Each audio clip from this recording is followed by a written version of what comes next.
को 5। और वो 5 किंगडम में सबसे पहला किंगडम कौन था? मोनेरा।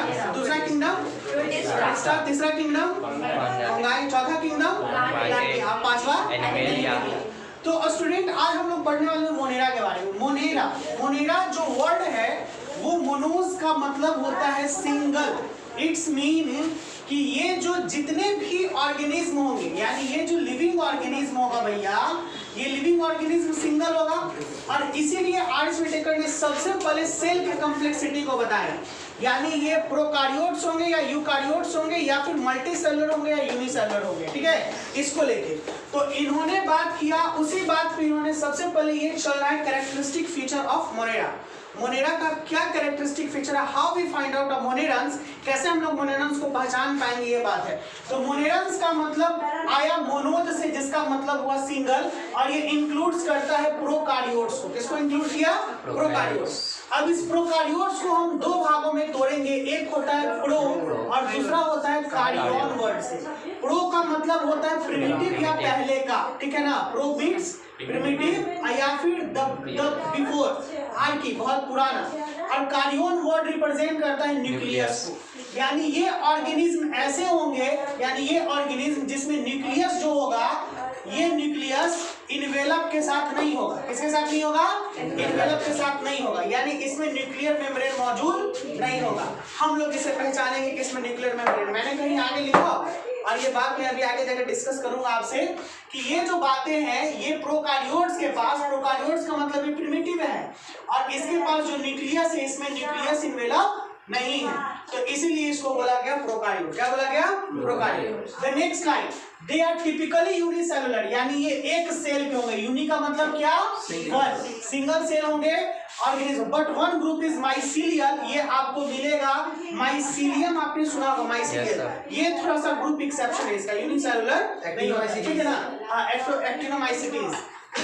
नेक्स्ट आइए, जेनेटिक मटेरियल इसका जो होगा वो नेक्ड और सर्कुलर डीएनए होगा, नेक्ड और circular DNA, not enclosed bye a nuclear envelope. देखिए मैंने जो बात किया वो लिख दिया यहाँ पे, न्यूक्लियर इनवेलप के साथ इनक्लोज्ड नहीं होगा, और इसीलिए इसको हम लोगों ने बोला प्रोकारियोट्स। क्या बोला भैया?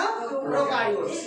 राइबोसोम एंड सिंपल क्रोमैटोफोर और ओनली सब सेलुलर ऑर्गेनेल्स, यानी इसमें राइबोसोम और सिंपल क्रोमैटोफोर जो होंगे ये सब सेलुलर ऑर्गेनेल्स होंगे इनके साइटोप्लाज्म में। अब कहिएगा सर एक सेल में 3 इंपॉर्टेंट पार्ट, एक सेल का सेल मेम्ब्रेन, एक सेल का साइटोप्लाज्म और इसी सेल का न्यूक्लियस, ठीक है। These are the 3 most important part of a cell.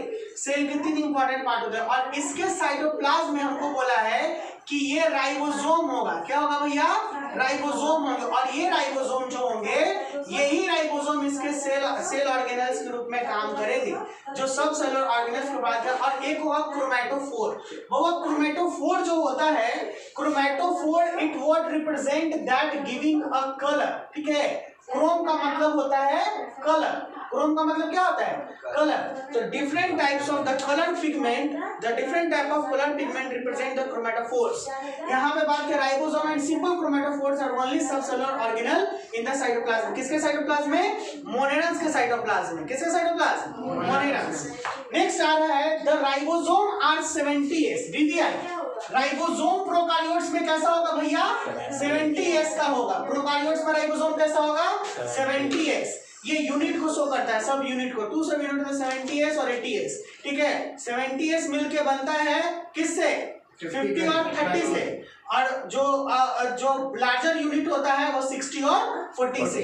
तो 80 जो होता है ये राइबोसोम, जब सेल में पढ़ाऊंगा तो राइबोसोम में ये बात क्लियर कर दूंगा कि राइबोसोम कैसे होता है, 2 sub unit. Now here we mitochondria, plastid, Golgi apparatus, lysosome, endoplasmic reticulum, centrosomes are absent, यानी ये लैक होंगे, इनमें प्रिमिटिव न्यूक्लियस में ही नहीं पाया जाएगा। समझ में आ रहा है ना? यानी प्रोकारियोट्स में जितने भी ऑर्गेनेल थे, mitochondria, plastid, Golgi apparatus, lysosome, endoplasmic reticulum, centrosome, ये सब मौजूद नहीं होगा। ये एकदम गांठ बांध रख लीजिएगा। पूछेगा कि प्रोकारियोट्स हैव माइटोकॉन्ड्रिया, एकदम गलत, नहीं होगा। प्रोकारियोट्स हैव सेंट्रोसोम, नहीं, बिल्कुल नहीं। Prokaryotes have ribosome 80s ribosome, बिल्कुल गलत। प्रोकार्योट्स हैव 70s राइबोसोम, सही। प्रोकार्योट्स हैव क्रोमेटोफोर्स, सही, ठीक है ना। ये आपके क्वेश्चंस बोर्ड के तरीके से निकाल सकते हैं। बात करते हैं सेफ वैक्यूल्स और safe vacuoles do not occur. यहाँ पे सेफ वैक्यूल्स नहीं होगा, अगर होगा भी तो गैस वैक्यूल्स होंगे जो प्रेजेंट होंगे, ठीक है। वैक्यूल्स का काम क्या होता है? प्लांट में वैक्यूल जो होता है वो शेप प्रोवाइड करेगा, क्योंकि सबसे बड़ा वही होता है प्लांट में वैक्यूल। और एनिमल में वैक्यूल पाया ही नहीं जाएगा, तो नहीं प्लांट नहीं एनिमल है, ठीक है। ये अलग ग्रुप है, ये अलग किंगडम है जिसका नाम है मोनेरा। क्या नाम है? Monera, prokaryotes. और ये जब गैस वैक्यूल बात किया है तो किसके जगह पे? सेफ वैक्यूल की जगह पे गैस वैक्यूल मौजूद होगा, कोई दिक्कत? नेक्स्ट आइए, the predominant mode of nutrition, यानी शुरुआत में इसका जो मोड ऑफ न्यूट्रिशन था ये एब्जॉर्प्टिव था, but some groups are photosynthetic. Absorptive का मतलब होता है किसी चीज को रिटेन करना, ठीक है ना, यानी लेना। और फोटोसिंथेटिक का मतलब होता है कि ये खुद से भोजन को बनाना, यानी सेल्फ। ये दोनों में बहुत अलग अलग बात है, ठीक है ना। एक जो प्रीडोमिनेंट मोड ऑफ न्यूट्रिशन था मोनेरंस का, ये एब्जॉर्प्टिव था, ठीक है। उसके बाद जो कुछ ग्रुप्स आए वो फोटोसिंथेटिक में बने, जिसका नाम दिया गया होलोफाइटिक। क्या नाम दिया गया? होलोफाइटिक एंड केमोसिंथेटिक। बाबा केमोसिंथेटिक का मतलब केमिकल से ये अपने आप को सिंथेसाइज करने लगा, यानी कुछ केमिकली पिगमेंट को ये कंबाइन करने लगा। होलो का मतलब होता है, यहाँ पे फोटोलाइट से लिया है, होलोफाइटिक। फाइटिक का मतलब कोई भी देखिएगा तो ये प्लांट हो जाएगा, और प्लांट के जब नेचर में आ जाएगा तो ये फोटोसिंथेसिस करेगा ही करेगा, क्योंकि इसमें जो क्रोमेटोफोर पाया जाएगा वो ग्रीन पिगमेंट के तरीके से आ जाएगा। और इसी में आगे जाकर पढ़िएगा साइनोबैक्टीरिया, जिसका नाम है ब्लू ग्रीन एल्गाई। आप प्रोकार्योट्स में ही पढ़िएगा जो इसके फीचर्स को कंप्लीट कर रहा है, ठीक है ना। BGS stand for blue green algae. The organism are non motile, यानी ये जो मोनेरेंस होंगे ये नॉन मोटाइल होंगे। नॉन मोटाइल का मतलब होता है घूमने वाला नहीं। क्या? घूमने वाला नहीं, एक ही जगह रहेगा। अगर मूव भी करेगा, अगर कोई ऐसे ऑर्गेनिज्म है जो मूव करेंगे तो बीटिंग ऑफ सिंपल फ्लैजेला, इसमें एक फ्लैजेला, सिंपल फ्लैजेला मौजूद होगा, वो बीट करेगा। बीट का मतलब होता है अपने आप में फड़फड़ाएगा और धीरे धीरे आगे भागेगा। और बाय ग्लाइडिंग, ग्लाइडिंग का मतलब होता है वही इस तरीके से मूव करना, इसको बोलते हैं ग्लाइडिंग। एक जगह नहीं, मतलब इधर उधर मूव करेगा, डायरेक्टली फ्रीली मूवेबल नहीं होगा, ग्लाइड करेगा, खिसकेगा, ठीक है। कौन स्टाइल हो गया? पुष्पा वाला। अच्छा, ऐसे करेगा ग्लाइडिंग, चप्पलों से करता है ना। चलिए आगे आते हैं। मोनेरन सेल्स आर माइक्रोस्कोपिक, ये याद रखना है। मोनेरन सेल जो होगा माइक्रोस्कोपिक, ये मोनेरन प्रोटिस्टम तक आपको माइक्रोस्कोपिक मिलेगा। फिर फंगाई के बाद आप चीजों को देखने लगेगा, उसमें भी कुछ जो है वो नजर नहीं आएगा, ईस्ट वेस्ट वगैरह नजर नहीं आता है, ठीक है। तो माइक्रोस्कोपिक हो गए 1 to few microns in length, यानी एक से few micron. Micron is a unit to measure something, किसी चीज को नापने का एक माइक्रोन तरीका होता है जो बहुत छोटा होता है। माइक्रोन का मतलब बहुत छोटा, और माइक्रोस्कोपिक का मतलब डेफिनेटली ये माइक्रोस्कोपिक होंगे तो इसमें माइक्रोब्स के तरीके से होंगे, या सूक्ष्म जीवी होंगे, ठीक है। सूक्ष्म जीव, microscopic organism. Most organism bear a rigid cell wall. अब हम बात करेंगे कि कोई भी ऑर्गेनिज्म है तो इसमें जो इसके ऊपर में सेल वॉल होगा वो रिजिड होगा। रिजिड का मतलब होता है कड़ा। क्या होता है?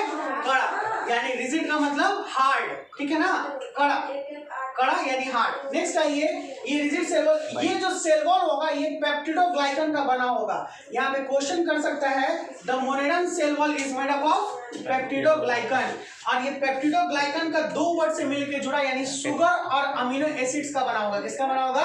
शुगर और अमीनो एसिड्स, ये हो गया पेप्टिडोग्लाइकन। नेक्स्ट आते हैं, रिप्रोडक्शन इज प्राइमरी एसेक्सुअल, यानी मोनेरन्स में रिप्रोडक्शन क्या मिलेगा भैया? एसेक्सुअल। और टेक्निक क्या होगा? बाइनरी फ्यूजन और बडिंग। एसेक्सुअल यानी बिना गैमेट के, बिना इन्वॉल्वमेंट ऑफ द गैमेट ये बनेंगे, और ये जो भैया है आपका बाइनरी फ्यूजन करेगा और बडिंग करेगा। माइटोटिक apparatus आपको फॉर्म्ड नहीं होगा सेल डिवीजन के दौरान। माइटोटिक apparatus, म्यूटिक apparatus आपने सुना होगा, मेटाफेज, टेलोफेज, एनाफेज, ठीक है ना। ये सारे टेक्निक्स हैं जो सेल डिवीजन के दौरान होते हैं। तो ये माइटोटिक apparatus जो होगा वो फॉर्म नहीं होगा। इट इंक्लूड्स, ये क्या क्या रखा? ये रखेगा बैक्टीरिया, यानी बैक्टीरिया का मतलब जीवाणु, जीवाणु, कीटाणु नहीं, जीवाणु। बैक्टीरिया का मतलब जीवाणु। इट्स मीन बैक्टीरिया दो प्रकार के आ जाएंगे, एक आर्की बैक्टीरिया और एक ह्यू बैक्टीरिया। दूसरा है एक्टिनोमाइसिटीज, मैंने अभी बोला था माइसिटीज रखेगा तो तो actinomycetes, mycoplasma well known as PPL pleuropneumonia like organism and cyanobacteria well known as BGA blue green algae is the BGA comes under the kingdom of monerans Each the BGA comes under the kingdom of Monerans. क्या BGA मोनेरंस के अंदर आता है? Cyanobacteria को BGA भी बोलते हैं, बिल्कुल। BGA stand for blue green algae, बिल्कुल। ये एल्गाe का बहुत प्रिमिटिव फॉर्म के रूप में आता है, क्या भैया? बिल्कुल, ठीक है ना। ये सारी चीजें समझ में आया? इस तरीके से क्वेश्चन आपको कर सकता है। मैंने एक एडवांस तरीके से कुछ दिया, अभी तक आपके बुक में और कुछ और में मेंशन नहीं है। द टैक्सोन मोनेरा ये फर्स्ट प्रपोज किया गया था फाइलम के रूप में अर्न्स्ट हैकेल के द्वारा। किनके द्वारा किया गया था? अर्न्स्ट हैकेल के द्वारा। और फिर यही फाइलम को आगे जाके किंगडम के रूप में बोल दिया गया 1925 में एडवर्ड चैटन के द्वारा। किनके द्वारा? एडवर्ड चैटन। और फिर 1969 में आर्च विटेकर ने जब 5 किंगडम क्लासिफिकेशन दिया तो इसको सबसे पहले स्थान पर रखा मोनेरंस, क्योंकि इसमें जो कैरेक्टरिस्टिक थे वो दूसरे से हटके थे और इसीलिए इनको मोनेरंस बोला गया। मोनोस का मतलब सिंगल और ये प्रोकार्योट्स थे। कोई डाउट क्या? समझ में आया? चलिए मिलते हैं अगले क्लास में स्टूडेंट। Bye bye.